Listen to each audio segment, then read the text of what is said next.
NRI TDP Covid నాయకులు అలాగే తెలిసిన నాయకులు ధన్యవాదాలు. పాలకొండ రాయుడు గురించి చెప్పే వయసు కానీ ఆయన గురించి మాట్లాడే స్థాయి నాకు కాకపోయినా 5 సార్లు నేను ఒకరోజు మా ఇంట్లో పెళ్ళికి కలిసాను. ఒకసారి రాయచోటికి పని మీద ఇప్పుడు అయ్యను కలవడం జరిగింది. అయ్యను చూసిన విధానంలో నేను దగ్గర చూసినప్పుడు అంటే 1980 వీడియోలో నేను చూశాను. 1984లో టీడీపీ మనం అందరం ఒక దైవంగా భావించే ఎన్టీ రామారావు గారు ఒక మృత పత్రం వచ్చినప్పుడు నేను రీసెంట్గా మొన్న చూశాను యూట్యూబ్లో కూడా. ఆ పత్రంలో కూడా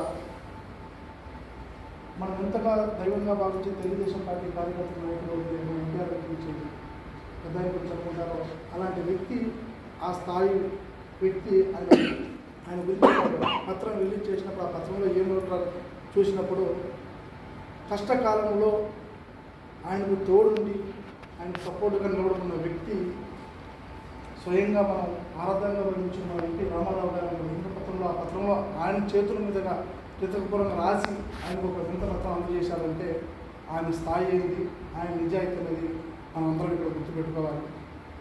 పాలకొండ రాయుడు సుభాష్ సుబ్రహ్మణ్యం కుటుంబం అంటే టీడీపీ రాయచోట్లో, సుభాష్ సుబ్రహ్మణ్యం కుటుంబం అంటే టీడీపీ అనే రకంగా పార్టీని తీసుకున్న వ్యక్తి కుటుంబం వాళ్ళది.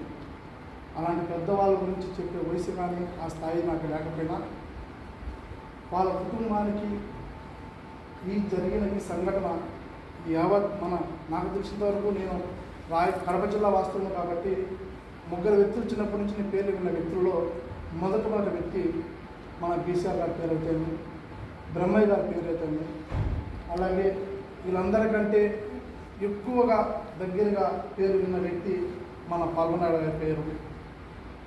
రాయచోట్లో టీడీపీ పార్టీని ఈరోజు స్థాయిలో ఉందంటే ఎవరు ఒప్పుకున్నా ఒప్పుకోకపోయినా కర్త కర్మ క్రియ ఎవరు ఏమనుకున్నా కూడా మనం పాల్గొనాడు కుటుంబం మాత్రమే.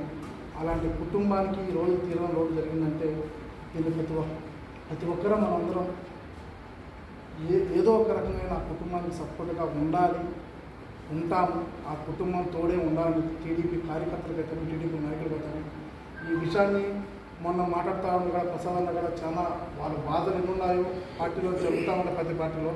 అలాంటి వ్యక్తులకి ఇలాంటి జరిగినప్పుడు పార్టీ క్యాడర్ అనేది సపోర్ట్గా ఉండాలి. కానీ కొన్ని సోషల్ మీడియాలో పోస్టులు చూసినప్పుడు కూడా ఆయనకు ఆయనకు రావాల్సిన గుర్తింపు రాలేదేమో, ఆయన చనిపోయిన తర్వాత నా వ్యక్తిగతంగా అనిపించింది. ఆ స్థాయి వ్యక్తికి కనీసం మన సీఎం గారు నారా చంద్రబాబు నాయుడు గారు అయితే లేదా లోకేష్ బాబు గారు అయితే వచ్చి కనీసం ఒక నివాళులు పెట్టుంటే చాలా బాగుండేమో, చాలా వాళ్ళ కుటుంబానికి ఇచ్చిన గుర్తింపు ఉండేమో అనిపించింది. ఏదో వాళ్ళకి ఏమన్నా అలాంటి పెద్ద ఆయనకి ఈరోజు ఇలాంటి నివాళులు అర్పించడం గల్ఫ్ దేశంలో ప్రత్యేకంగా మన టీడీపీ ఎన్ఆర్ఐ కోవిడ్ టీం సభ్యులందరికీ ధన్యవాదాలు తెలుపుకుంటూ మమ్మల్ని ఇక్కడికి ఆహ్వానించి ఆయనకు చిన్న సంతాప సభమానికి ఏర్పరిచిన ప్రతి ఒక్కరి పేరు ధన్యవాదాలు తెలుపుకుంటూ జోహార్ పాల్గొండ రాయుడు, జోహార్ పాల్గొండ రాయుడు, జోహార్ పాల్గొండ రాయుడు, జోహార్.